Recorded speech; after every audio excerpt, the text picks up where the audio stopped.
What's up, guys? Today we're going to talk about early automation of leather production in your Feed the Beast or modded Minecraft world. And to get started with this, you're going to need about 10 iron. We'll worry about that in just a second. And we're going to be doing this without cows. You don't need cows. You could use your sheep, you could use your pigs, you could use your chickens. I recommend chickens. A little tip, if you have a quark installed, you can just throw the seeds and they will eat them and breed.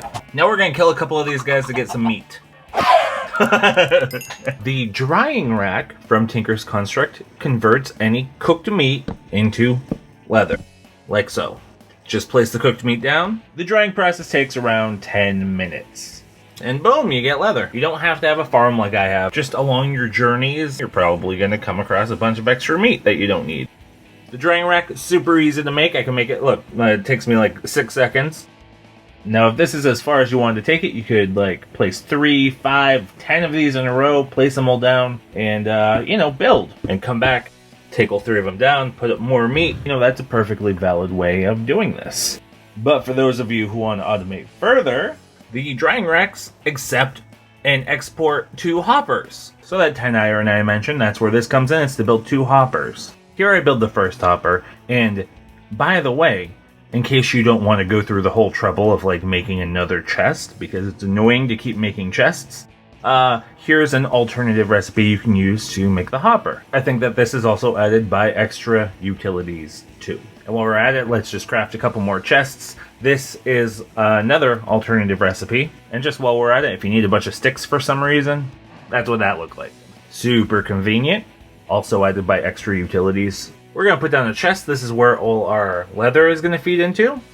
Hopper on top of that. And we're going to put the drying rack above that. Now the drying rack doesn't need to be up against a wall. You can just place it and then break the block behind it and it will float there mid-air. Now we're going to put a hopper on top of that. So now let's fill that top hopper with some cooked meat and see what happens. Again, it takes 10 minutes, but at least this way you don't have to keep coming back to it. Now we can set this up to automate even further by including a furnace. Let's see what that looks like. Now don't forget, boys and girls, that a furnace also accepts hoppers. So what we're going to do here is we're going to put a hopper to the side, a hopper to the top, and put chests on both of those. You put the raw meat in the top chest.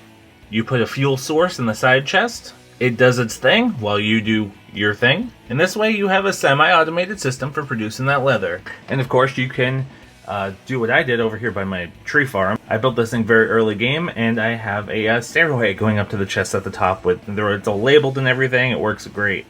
Building like scaffolding and stuff is probably one of my favorite things to do in this game. Because it accepts hoppers, it also will accept any pipes you got going to it. So if you felt inclined, you could set up a whole system with 20 or 30 drying racks being pumped with meat. Hopefully this way with the hoppers will get you started. Hope you learned something new. Hope you were entertained. I think I'm going to make more of these. We'll talk about ender pearl hunting, how to make potions without stepping foot in the nether.